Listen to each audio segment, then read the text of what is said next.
Hello students. Today we'll see the valence bond theory that was introduced by Hitler and London and further developed by Pauling and others. So we'll see this valence bond theory with the formation of hydrogen molecule.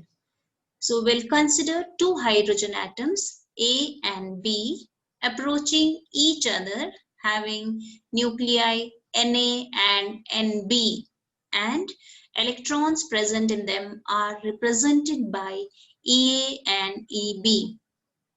When the two atoms are at large distance from each other, there is no interaction between them.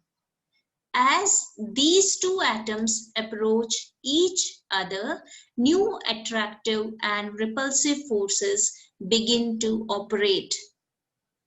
Attractive forces arise between nucleus of one atom and its own electron, that is Na and Ea, and Nb and Eb. So nucleus of one atom and its own electron results in attractive forces, or the nucleus of one atom and electron of other atom, that is NaEb or NbEa. Similarly, repulsive forces arises between electrons of two atoms like EaEb, nuclei of two atoms NaNb. But attractive forces tend to bring the two atoms close to each other, whereas the repulsive forces tend to push them apart.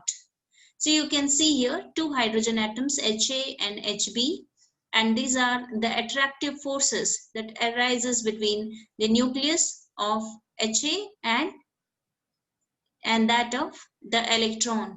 Similarly, these are the old forces of attraction, dotted lines which are shown, and these are the new forces of attraction which are present there.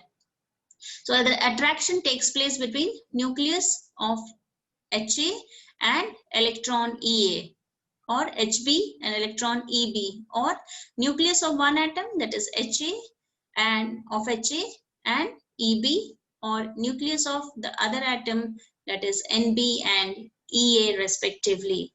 And you can see here these are the repulsive forces that are present. It is arising between two atoms of electrons of two atoms like Ea and Eb, and nucleus of two atoms, that is Na and Nb respectively. So two forces arise, one is attractive force and the other one is repulsive force, but attractive forces are dominant over repulsive forces there, and thus it results in the formation of hydrogen molecule. And since the energy gets released when the bond is formed between two hydrogen atoms, the hydrogen molecule is more stable than that of the isolated hydrogen bonds. And the energy so released is called as bond enthalpy. And 435.8 kilojoules of energy is required to dissociate 1 mole of hydrogen molecule. So if hydrogen molecule has to get dissociated into two hydrogen atoms, it has the energy that is required to dissociate 1 mole of hydrogen molecule is 435.8 kilojoules per mole respectively. So this is the diagram that is showing the potential energy curve for the formation of hydrogen molecule as a function of internuclear distance of the hydrogen atoms. The minimum in the curve corresponds to the most stable state of hydrogen there. You can see the bond length 74 picometer, and this is energy against internuclear distance that is shown for the formation of hydrogen molecule. So this is the part bond energy, and bond length is 74 picometer respectively. Then orbital overlap concept. In the formation of hydrogen molecule, there is a minimum energy state when two hydrogen atoms are so near that their atomic orbitals undergo partial interpenetration. And this partial merging of atomic orbitals is called overlapping of atomic orbitals, which results in the pairing of electrons. and the extent of overlap decides the strength of a covalent bond. In general, greater the overlap, the stronger is the bond formed between two atoms. Therefore, according to orbital concept, overlapping, the formation of a covalent bond between two atoms results by pairing of electrons present in the valence shell having opposite spins. Next, we come to directional properties of bonds. We have already seen the formation of covalent bond depends upon the overlapping of atomic orbitals. The molecule of hydrogen is formed due to the overlap of 1s orbitals of two hydrogen atoms when they combine with each other. In case of polyatomic molecules like methane, ammonia, and water, the geometry of the molecules is also important in addition to the bond formation. For example, why is it so that methane molecule has tetrahedral shape and HCH bond angles are 109.5 degrees? What is the shape of ammonia? Why is the shape of ammonia molecule pyramidal? The valence bond theory explains the formation and directional properties of bonds in polyatomic molecules like methane, ammonia, and water in terms of overlap and hybridization of atomic orbitals. So let's see the overlapping of atomic orbitals. When two atoms come close to each other, there is overlapping of atomic orbitals, and this overlap may be positive, negative, or zero overlap depending upon the properties of overlapping of atomic orbitals. The various arrangements of s and p orbitals resulting in positive, negative, and zero overlap, and it's depicted in the diagram. You can see here, this one is a positive overlap. So two pz orbitals are combining with one another, plus orbitals are overlapping with one another, and they result in the formation of positive overlap. One pz and s orbital, they are combining with one another, and it results in positive overlap. Here you see two positive lobes, they are combining with one another. There are two px orbitals which are combining with one another. It results in positive overlap. Similarly, two py orbitals, two positive lobes combining with one another, forming positive overlap. Negative overlap, you see one positive and one negative orbitals. When they combine, it results in giving you negative overlap. Here pz and s orbital, minus and plus, combining with one another, giving negative overlap. So these are the examples of negative overlap for px and py orbitals also. Plus and minus are combining, lobes are combining with one another. But see the case of zero overlap. Here px orbital is combining with s orbital. It results in giving you zero overlapping there. And one px and one py cannot combine with one another. That is, orbitals of same direction combine with one another, and they result in giving you overlapping of orbitals takes place. And thus here, since px and py are two different directional properties which have been shown, it leads to zero overlapping there. Hope it's clear. Then let us look at the types of overlapping and nature of covalent bonds. The covalent bond may be classified into two types depending upon the types of overlapping. One is sigma bond and the other one is pi bond. Sigma bond is the type of covalent bond that is formed by end-to-end overlap of bonding orbitals along the internuclear axis. That is, it is formed by head-on overlapping or axial overlap, and this can be formed by any of the following types of combination of atomic orbitals. First one which I discuss is SS overlapping there. So in this case, there is overlap of two half-filled s orbitals along the internuclear distance as shown below. So one s orbital and one s orbital, they are combining with one another to form SS orbital. So SS overlapping takes place, resulting in the formation of sigma bond. Similarly, 1s and 1 pz orbital will combine with one another, resulting in the formation of sp overlapping there. So this also results in the formation of sigma bond.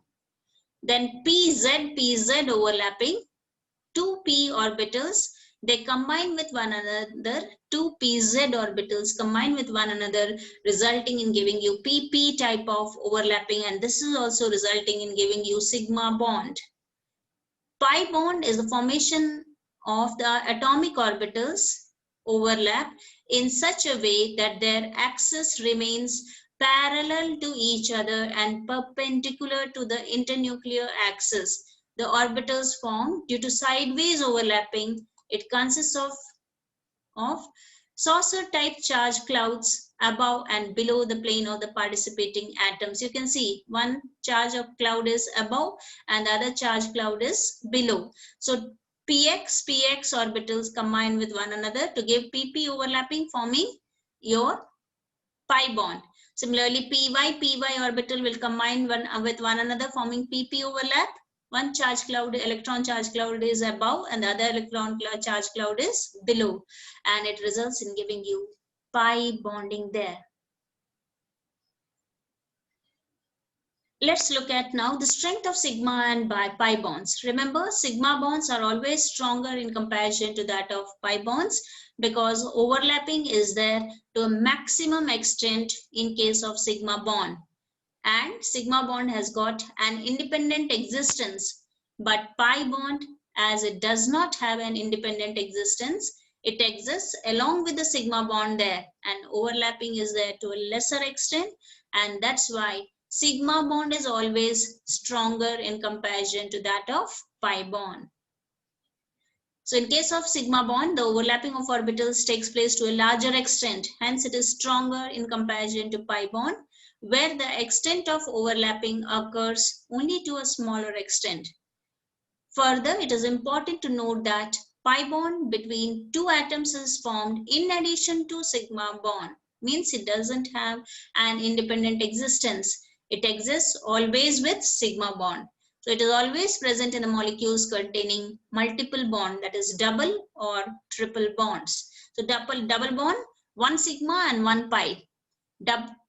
And triple bonds, one sigma and two pi there. That is present, bonds are present. Let us now look at the difference between sigma and pi bonds. It's very important. The question comes in your exam, differentiate between sigma and pi bonds there.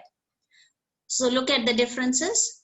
Sigma bond is formed by the overlap of orbitals along their internuclear axis, that is head-on overlapping, end-to-end overlap takes place, whereas pi bond is formed by sideways overlapping of orbitals, that is through lateral overlapping.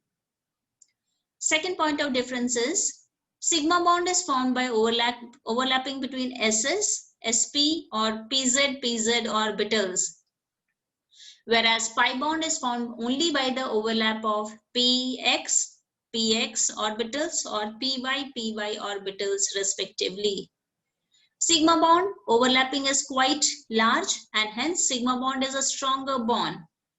Pi bond overlapping is to a small extent and hence pi bond is a weaker bond.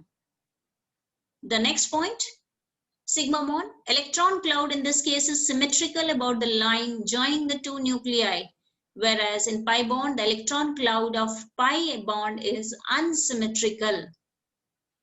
Then in sigma bond consists of only one electron cloud, symmetrical about the internuclear axis, whereas pi bond consists of two electron clouds, one above the plane of atomic nuclei and the other below it. And the last point of difference between sigma and pi bond, in sigma bond, free rotation about a sigma bond is possible, whereas in pi bond, free rotation about a pi bond is not possible because on rotation, overlapping vanishes and the bond breaks. So these are the important points of difference between sigma and pi bond. You need to learn by heart and please copy down this in your notebook also, the difference between sigma and pi bonds. Now to count the number of sigma and pi bonds in any molecule, write first its expanded structure. Now take the case of vinyl cyanide, CH2 double bond CHCN. So if you expand the structure, this is the structure which you get. Remember, all single covalent bonds are your sigma bonds. And if double bonds are present, one is sigma and the other one is pi. Triple bonds are present, one is sigma and two are pi bonds that are present. So count the number of sigma bonds, total number of sigma bonds. This is 1, 2, 3, 4, 5 and 6. So total number of sigma bonds that are present are 6. And pi bonds you count. In double bond, 1 pi bond is present. And in triple bond, 2 pi bonds are present. So 1 plus 2 is 3. So total number of sigma bonds that are present in this compound, vinyl cyanide, is 6. And pi bonds that are present are 3. So this is how you will write and count the number of sigma and pi bonds respectively. In the next class, I'll be dealing with that of hybridization, and till then, thank you children and have a nice day.